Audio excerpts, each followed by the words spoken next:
Warren, how would you define true success? Well, I've said many times that if you get to be 65 or 70 and later, and the people that you want to have love you actually do love you, you're a success. I've never seen anybody that reaches that age. I mean, I'm not talking about somebody that's in extreme poverty or pain or something, but I've never seen anybody that, if they have a lot of people that love them, that is other than happy. What are, say, 3 pieces of advice you would give to people who are looking to succeed in business? Well, by far the best investment you can make is in yourself. For example, communication skills. I tell the students that come that they're going to graduate schools and business, and they're learning all these complicated formulas and all that. If they just learn to communicate better, and both in writing and in person, they increase their value at least 50%. If you can't communicate, somebody says, it's like winking at a girl in the dark. Nothing happens, basically. And you have to be able to get forth your ideas. And that's relatively easy. If you invest in yourself, nobody can take it away from you.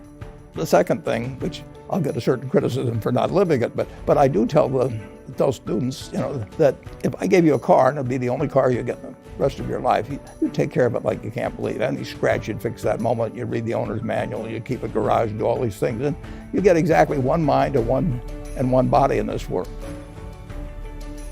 And you can't start taking care of it when you're 50. By that time, you'll have rusted out if you haven't done anything. So you should really make sure that you just remember that you just got one mind and body to get through life with and to do the most with it. What about life advice? Well, life advice is, the most important thing, aside from the things I've talked about already, is really who you associate with. You want to associate with people that are better than you are. I mean, basically, you'll go in the direction of the people that you associate with, and you want to have the right heroes. You want people, if you want to emulate somebody, you better pick very carefully who you want to emulate. And when obviously you can't pick your parents,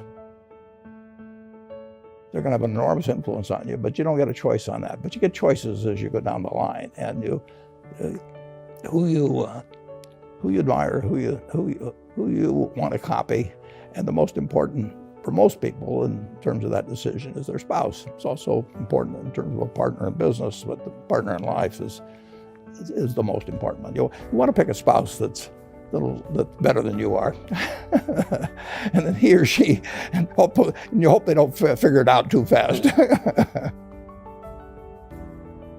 Biggest mistakes people make when investing?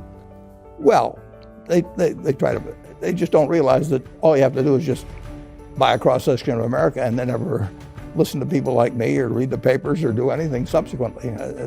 They think that because you can trade, you should trade.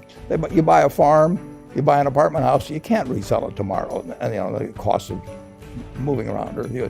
Now you get something handed to you, liquidity, which is instant. You can sell, and the cost of doing it are pennies, compared to other kinds of investment activity. So because they can so easily move around, they do move around, and moving around is not smarter than investing. You have a pretty cool morning routine regarding what you have for breakfast and how prosperous you feel. What is that? Well, I now actually send somebody over to McDonald's, usually to get me something. I eat exactly what I like to eat. If I liked it on my 6th birthday, at my 6th birthday party when we had hot dogs and hamburgers and Coke and ice cream with chocolate, I still like it. And I don't care about anything subsequently. I discovered it all by the time I was 6.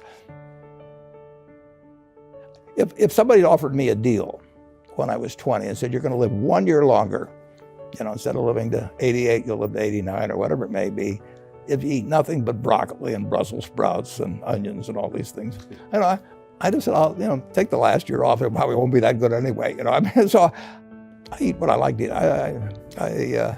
Is business school worth it? Depends on the person. Much more than it depends on the school. I mean, I wouldn't worry. Some people are going to get a lot out of advanced education, and some people are going to get very little. And I don't even think it's important that every person go to college at all. I mean, we have all kinds of jobs at 70 or so thousand a year, or 80,000 a year, that college training is not of use. And I actually was not keen on going to college myself. Yeah, my dad kind of jollied me into it. He could get me to do anything. But if they'd had an SAT test in those days, he would have taken the test for me. But I knew I could have a good time, and I liked investing, and I didn't really feel I could read the books. You know, it's a big commitment to take 4 years, and the cost involved, and maybe the loans involved, and everything. I think depending on what your interests are in life, I don't think it's for everybody. I think it's for a lot of people, but there ought to be a reason you're going, and I didn't really see much reason. What about movie? Favorite movie? Well, I liked The Bridge on the River Kwai because of there were a lot of lessons in that. Plus, it was enormously fascinating.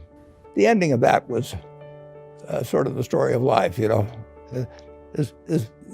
created the railroad, and did he really want the enemy to come in across it? Well, the favorite book from an the book that had the most impact on my life was The Intelligent Investor by Ben Graham. I knew you were going to say that. Favorite TV show? It's probably going to be it would be Nebraska in some huge bowl game and winning. And finally, what do you carry in your wallet, and how much money do you tend to carry around? Well, I probably carry maybe $400. I actually, my wife likes to use cash, so I just take home a chunk of cash every now and then, and she doles it out. She looks at my billfold and sees whether all the hundreds are gone. Six of you in there. It's pretty simple. And credit cards? I've got an American Express card, which I got in 1964, but I pay cash 98% of the time. If I'm in a restaurant, I always pay cash. It's just easier. Warren Buffett, thanks very much.